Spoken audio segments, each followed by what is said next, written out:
Filiaciones 7. Padre incierto. El deseo de autogeneración, de ser sin padres, sin antecedentes, sin procedencia, caracteriza al modo existencial actual. Múltiples son los flancos de ese esfuerzo antiidentitario y antifilial, promovido mediante políticas de confusión, de incertidumbre.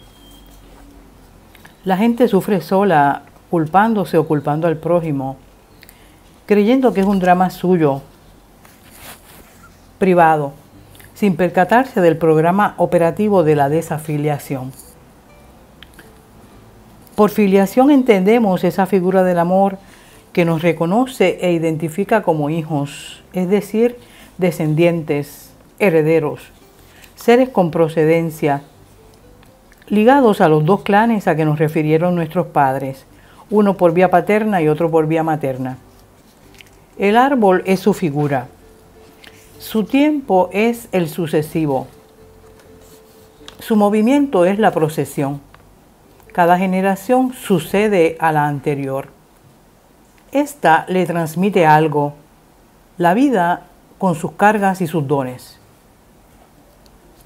Su ley es la obligación. La palabra obligación consta de enfrentar, y ligación, ligadura, vínculo, atadura. Cada uno enfrentará su particular ligazón a sus ancestros. Es importante escuchar que hay en la palabra obligación un enfrentamiento, un dar cara, un arrostrar. La transmisión requiere el arrostrar. No se trata de sentimentalismo o reconocimiento al mérito, ni trueque o lúdico paso de batón. En lógica reproductiva, recibir precede al dar, es su condición de posibilidad, aunque hay resistencias, sufrimientos y alegrías en ambos extremos. A la soledad de nuestro libre albedrío queda cómo respondemos al legado. Cruce de caminos que seguro sacudirá las entretelas de mente y corazón. Lo extraño es que quien niega a sus ancestros es quien más sometido les está, porque estos están actuando en él sin él saberlo. Políticas de la incertidumbre en Puerto Rico. La promoción de la incertidumbre da cuenta del actual ser en el mundo antiidentitario y antifilial. El esfuerzo antiidentitario aparece en sociedades anómicas en las que reina el desgobierno, la ilegalidad, y por ello conviene el camuflaje, porque la identificación acrecienta peligros y riesgos. También encontramos el esfuerzo antiidentitario en sociedades ordenadas mediante la masificación y la oclocracia, en las que prevalecen los valores de la multitud, de la masa. Cada una de las políticas tendrá el efecto de incrementar la incertidumbre, la invitación a ser sin rostro. Hagamos pues el retrato del modo existencial actual. Primero, el no soy de aquí ni soy de allá, no tengo edad ni porvenir, como dice la canción de Cabral, expresa el modo existencial actual. La estandarización espacial fue promoviendo la homogeneidad planetaria. La estética modernista fue eliminando todo lo que indicara lugar, y la experiencia humana se fue convirtiendo en un tránsito por espacios estandarizados y equivalentes, movido por los comercios que necesidad impone. Así, por ejemplo, el restaurante al que vamos en Ponce es una copia de otro de la misma cadena en Caguas, o en San Diego o Denver. Muchos movimientos, muchos desplazamientos, pero la experiencia es monotonal, una y la misma. Los desplazamientos atienden a beneficios cuantitativos y costo-eficientes, más altos salarios, más prestigio social, precios más bajos, vida más fácil o entretenida, menos sorpresa, servicio más rápido.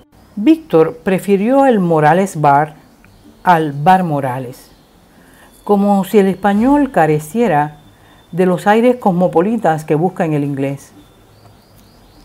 Paco abandonó a Jesucristo por Schopenhauer, para irse finalmente tras el nirvana budista. Aún así, el castillo de San Felipe del Morro sigue siendo el rostro del país, por muy poderosos que sean el Banco Popular o Plaza Las Américas. Lección de inteligencia habitacional y testamentaria nos da el viejo San Juan, porque la preservación no conllevó museificación. 2. También el tiempo como progreso apoya la incertidumbre y la borradura de los lazos. La fe en el devenir como progreso anula el pasado y el presente, poniendo su esperanza en un futuro en el que se habrá deconstruido y eliminado todo lo que procede de los atrasados, pobres e inferiores ancestros. Hay una actitud ingenua, pero sobre todo petulante, en la noción del devenir como progreso. Se acepta bajo protesta el carácter temporal y temporero, mortal, de la condición humana, en espera de su abolición por la tecnología, pero se oponen al carácter sucesivo, que es el que nos identifica como hijos y el que rige toda vida institucional. Ponen la fe en el más incierto de los tiempos, el tiempo futuro. El mandamiento de honrar a padre y madre inicia en la vida familiar, pero no se queda allí. Se hunde en esos cimientos antiguos que nos han hecho posible y se extiende hacia ese orden exterior en el que habitan otras gentes y otras familias. 3. Toda agrupación humana va tomando la forma de la fratría. Las relaciones felices son las horizontales, fraternales, en las que nada indique jerarquía, que igualan con privilegio. Protesta pues contra todo asomo de verticalidad cualitativa diferenciadora. El médico tiene sobre la credenza una foto de familia en la que aparecen él, su esposa y sus 2 hijos, todos sentados en el piso como 4 niños de kinder. Mi peluquera me confiesa que ya desistió de esperar que su hijo le pida la bendición, pero no deja de asustarle cuán obediente es a las expectativas de sus amigos.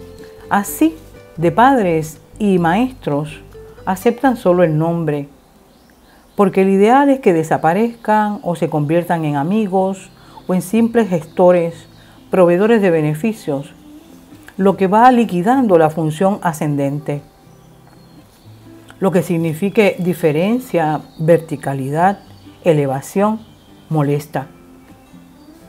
Hasta en la iglesia los feligreses pretenden igualarse al sacerdote, confundiendo la igualdad ante Dios con la igualación de los ministerios eclesiales.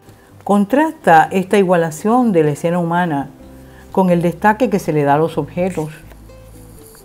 La humana necesidad de identidad y rostro es aprovechada por el mercado, que insta a tomar la identidad de ellos. Así, por ejemplo, los autos, especialmente los más costosos, parecen ir adquiriendo nombre propio. 4. El hedonismo, la indeterminación, la inconstancia, se nos proponen como definición de felicidad. Cuentan con los medios de comunicación masiva para inocular 24/7 esta decadente ideología. Que en el mundo tendréis tribulación, Juan 16:33, les parece que no les aplica. Lo que ha terminado por afectar el discurso a favor del lenguaje de la indeterminación. Nociones tales como dedicación y sacrificio, obediencia, fidelidad, disciplina, vocación, les parecen exotismos, porque llevan en sí mismas insoportables certezas. Hasta he escuchado censurar la responsabilidad como un término moralista, sospechoso de opresión. Pero ¿qué ha podido el hedonismo contra los que buscan y encuentran su camino, su vocación, su disciplina, su sacrificio? 5. La comunidad también se ha ido desvaneciendo a medida que avanza la incertidumbre identitaria y filial. El prójimo, los vecinos, son solo cuerpos cercanos yuxtapuestos, diferenciados solo por la capacidad consumidora. Ningún lazo u obligación ata a unos con otros en el régimen de coexistencia urbanizada. Kevin, mi joven vecino, me hace escuchar la violencia del rap que resuena en las bocinas, aun cuando no sabe o no quiere dar ese saludo que le forzaría a darse un rostro. Mis ancianos vecinos parecen no tener familia, a pesar de sus muchos hijos, nietos y sobrinos. Indiferencia que cosechan sin aparente afección, como justicia retributiva, como si su vejez justificara el olvido. Cuando fallecen, las casas van quedando vacías, sin que nadie se anime a disponer de ellas. La descendencia optó por empezar de cero en Orlando. 6. La desimbolización busca hacer grises los colores del tiempo público, del calendario social, dictados ahora por el mercado, por la programación radial o televisiva, o el tiempo laboral de haberlo. Solo ellos están autorizados a presidir omnímodamente sobre los días y sus horas. Los feriados políticos, tan importantes para la identidad colectiva, ya no motivan ni siquiera a los incumbentes. El día de Hostos en la universidad se podían contar con una mano los asistentes, pero también el calendario prueba que edificamos sobre cimientos muy antiguos. Muchos no asisten a la secularización comercial del domingo, el Día del Señor, y hacen caso omiso de los miedos que inculcan medios y policías al bautismo con agua de la noche de San Juan Bautista, el precursor. 7. También auspician los medios de comunicación masiva la maldición del afuera, del orden público e institucional, dando libre curso a la queja como voz estándar del discurso público. Pero si todo está mal, nada está mal. La generalización de la queja y la hipérbole, nuestra versión del cuento de Pedrito y el Lobo, esparcen la duda sobre el valor de verdad de lo que se nos comunica, deconstruyendo el mismo discurso de constructor, anulando la autoridad del hablante, incrementando la incertidumbre, desgaste del valor de la palabra, que propicia la banalización del diálogo necesario sobre los asuntos colectivos urgentes: transportación, medicina, vivienda, educación. 8. Se acepta la confusión de lo privado y lo público. De una parte, crece un espacio público informe, oclocrático y salvaje. Y de otra, la apoteosis de la vida doméstica, gobernada por la vulgaridad mediática y el mol.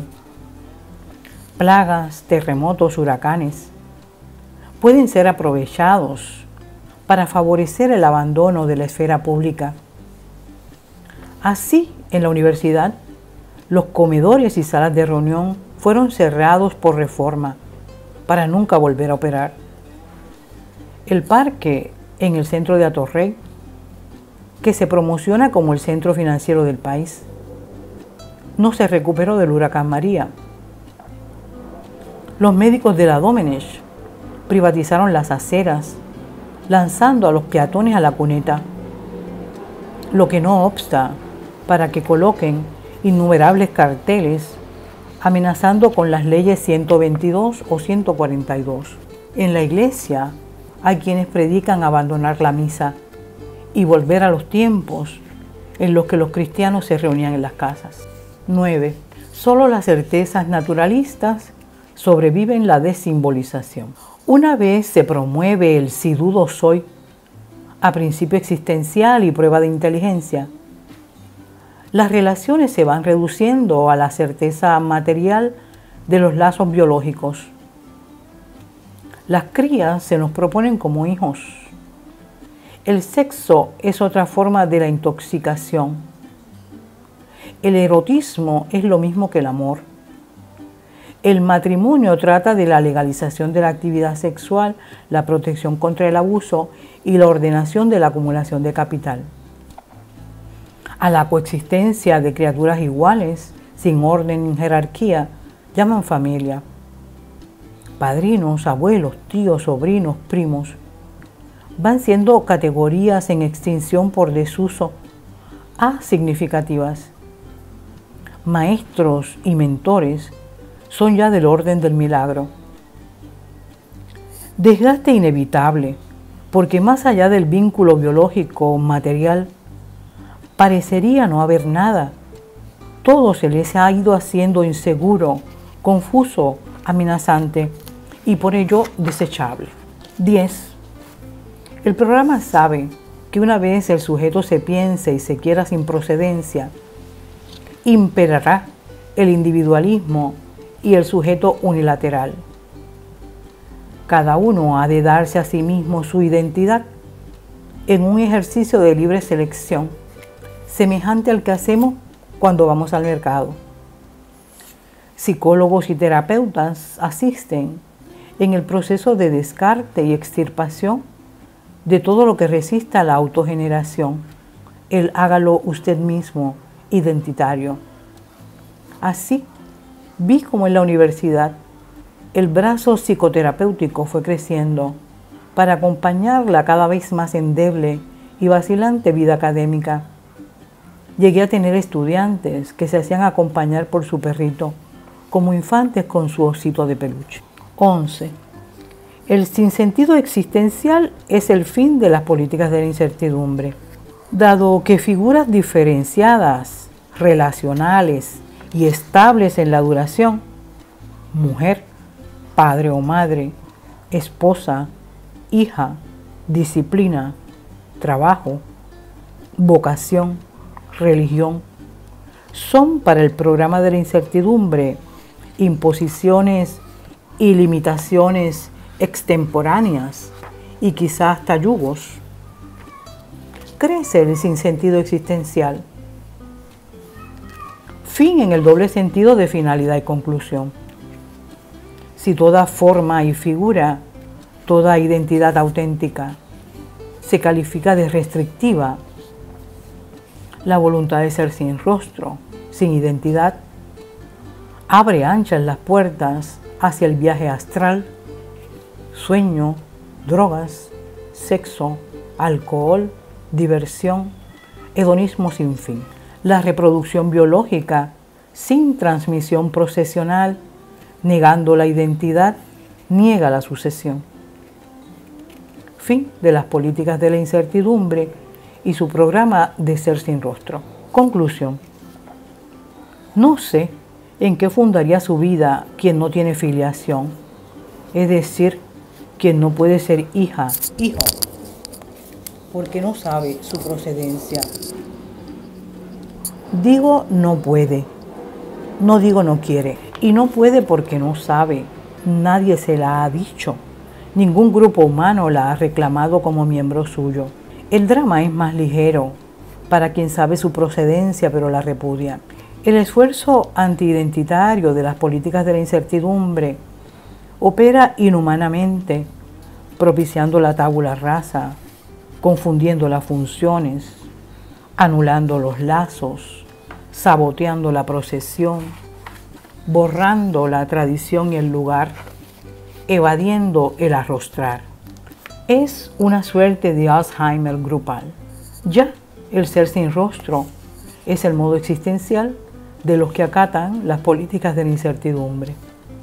Del vigor de la democracia en el país son pruebas sus muchos partidos, todos promotores del liberalismo ateo, mechado con el marxismo cultural, lingua franca de nuestros tiempos. Así pues, la complejidad de la escena social es aparente. Solo dos son los partidos, los que se quieren sin rostro, sin identidad, parias en todas las patrias, y los que nos sabemos hijos, descendientes, herederos.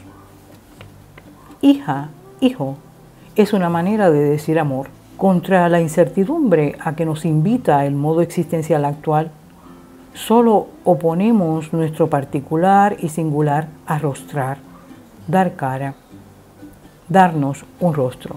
Contra la confusión nos advierte el apóstol Pablo y cito: así sucede con los instrumentos musicales inanimados, como la flauta o la cítara. Si no dan distintamente los sonidos, ¿cómo se conocerá lo que toca la flauta o la cítara? Y si la trompeta no da sino un sonido confuso, ¿quién se preparará para la batalla?